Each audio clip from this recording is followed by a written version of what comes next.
It's great to be back, but just you come back for a short stint, you get injured again. You come back for a short stint, and then you're injured again. It's hard to find any rhythm in there, and with everything that was happening towards the end of the season, it's just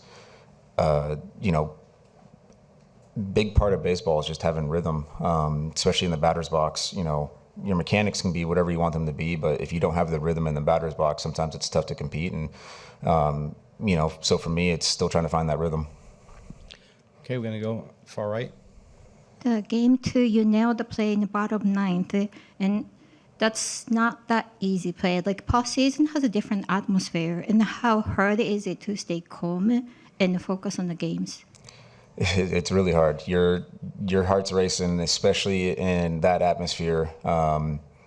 We've talked about it a bunch among the guys, and you hear all throughout baseball that Philly in the postseason is one of the best environments that there is, and not a lot of us had ever been in a postseason series in Philly, and experiencing it firsthand, I can agree it is one of the best environments. And so in that moment, it's tough to kind of keep your heart rate low, and thankfully we have a whole group of guys out there on the field that have just tons of experience. And I was talking about it this morning, just for us to discuss that bunt play, you have 3-4 guys in the infield, all 10 plus years.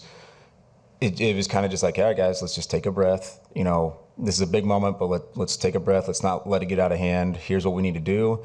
You talk about it, and it was kind of like, all right, we're just going to roll through it like, obviously it's not a spring training play, but we're just going to roll through it like we're running a drill. And there's a lot of things that can go wrong, but, thankfully for us, we were able to keep things kind of slow, and we executed it.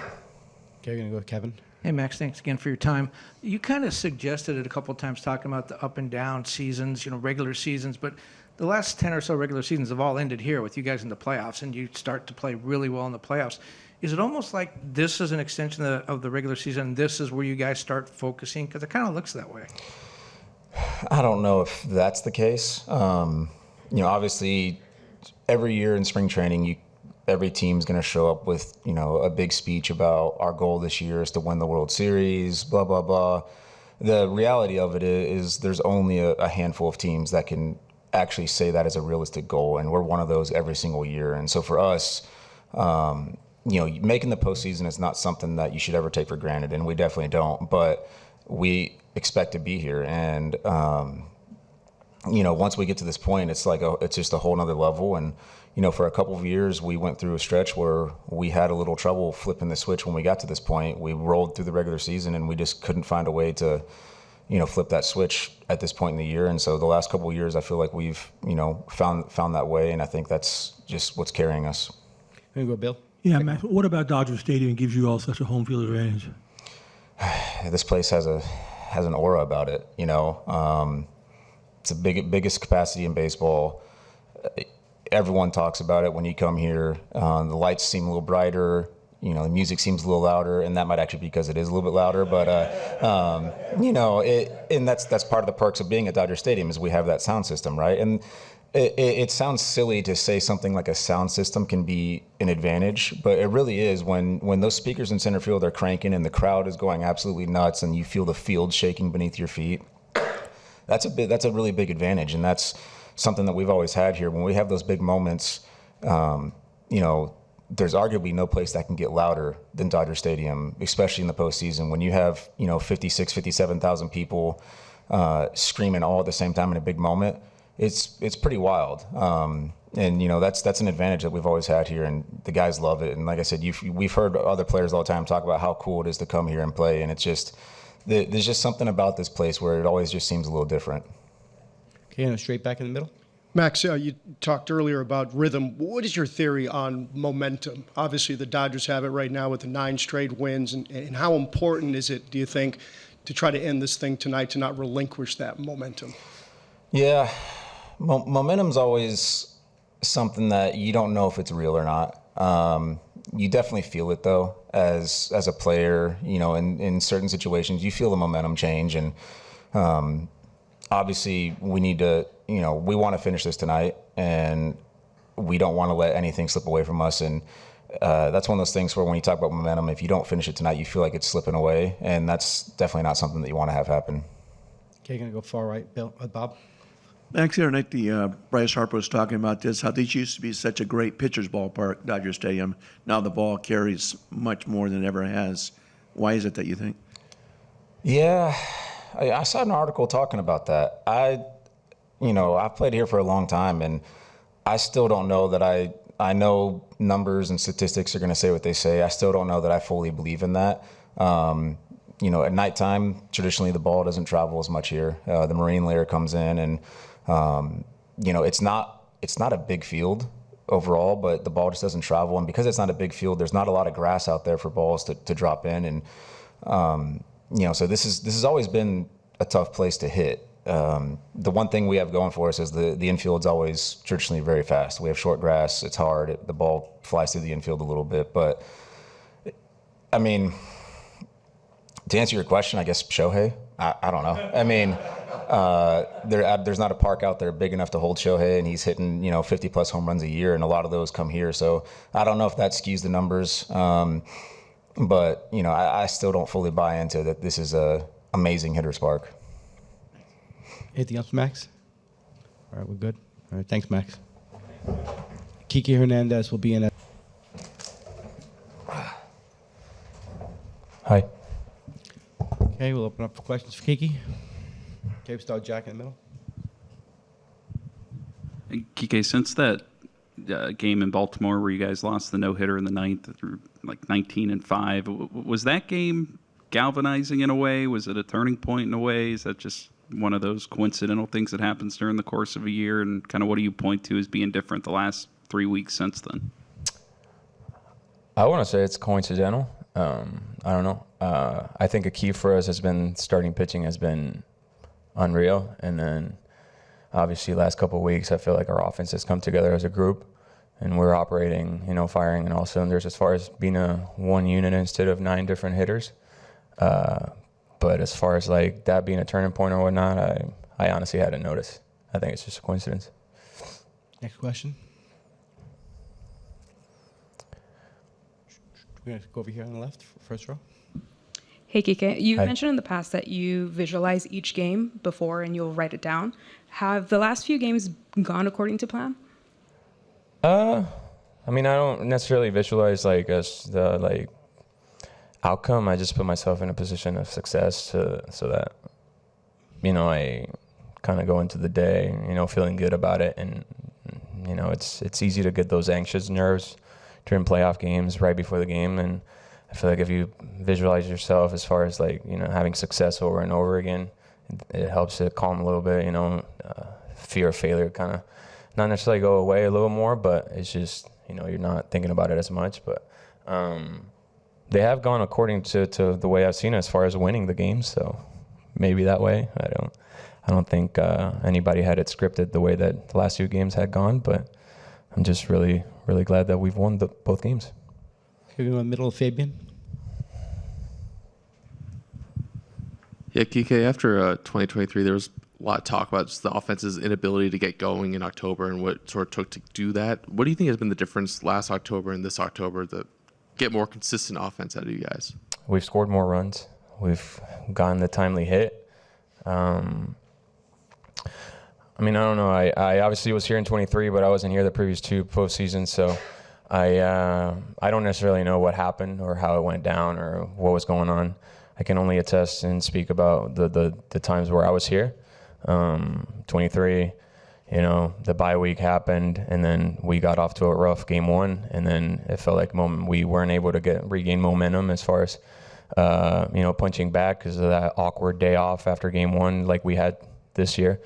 But last year it was just a matter of not looking back and just living in the moment and taking it one pitch at a time. And I feel like last year we started going really well after game 4 of the NLDS, and then this year we had to play through the finish line, and I think that might have been something that helped us out. And then we got to play the wildcard round, which Cincinnati Reds, if you look at it in a best of 3 series, we could have run into a buzzsaw as far as facing Hunter Green, Lodolo, and Abbott, and of course we only faced one of those guys. But if it didn't allow us to to check out or relax or anything. We had to stay locked in, and we were able to take care of them in 2 games, and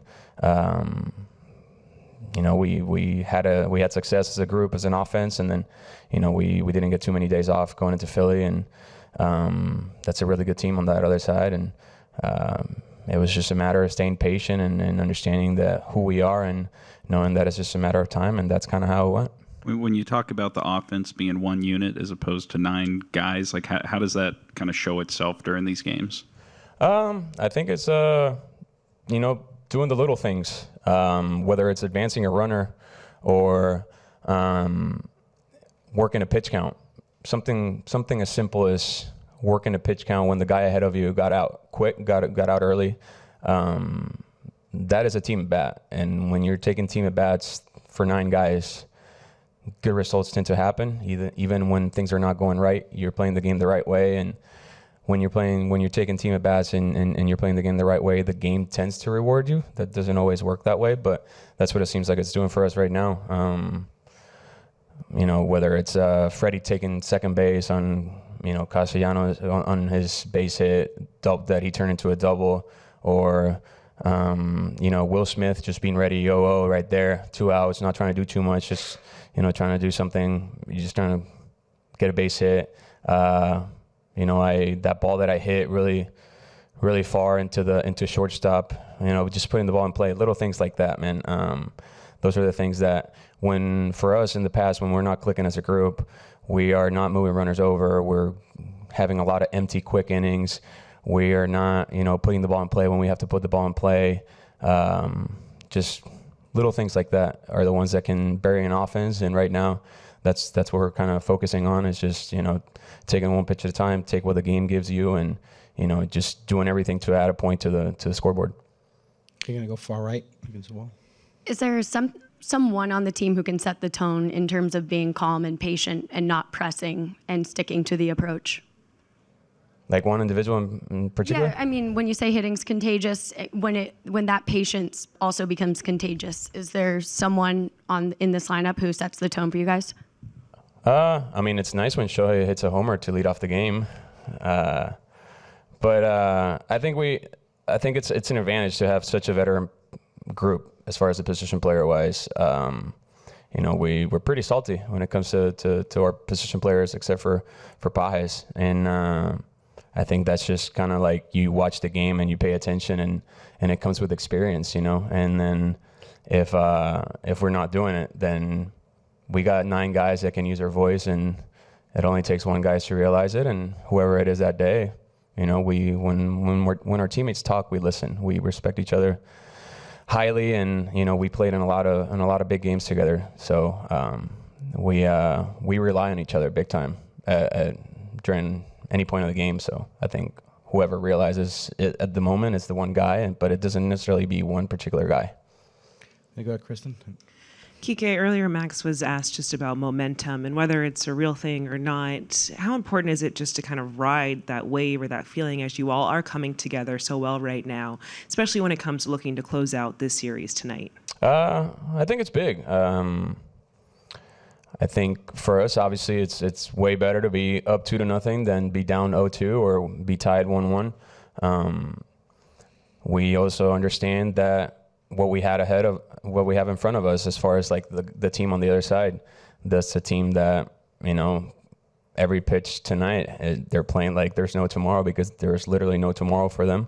So for us, it's about coming out the same way. That's a team that we don't want to let get hot. That team can, get hot and run through a month like it's like before you know it. So for us, it's just about a matter of, setting the tone early, trying to punch first and try to keep adding on to where, we bury them. But I think doesn't necessarily, with our starting pitching, it's hard to say we got the right guy on the mound, because you can say that about any of the guys. But I feel like, with Yoshinobu on the mound, we feel really good about our chances. And it seems like a lot of times last 2 years when there's been a chance to clinch, it's been him on the mound. San Diego, I think he did game 3 or game 4 against the Mets. But if we came back for I think if there was a Game 7, it might have been him. And then last year, World Series, if we came back to a Game 6, it would have been him. And then, first round wild card, it was him on the mound. So I feel like he's the right guy at the right time, and hopefully he can get some quick outs in the first inning, and then we can get up early and keep adding on. But I feel like I sound repetitive, but we're going one pitch at a time, and you never know in the playoffs which pitch is going to win you a game.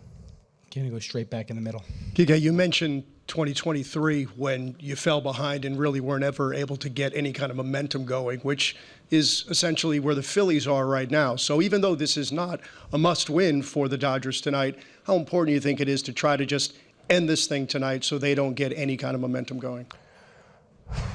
I mean, the quick answer is it's just important as if we win, they go home, and then we move on to the next one. But the way my mentality is, the way our mentality is, every game in the playoffs is a must-win game. Whether it's Game 1, Game 2, Game 3, doesn't matter which series you're playing. And every game is a must-win game because, you're putting yourself in a hole if you don't win a game. But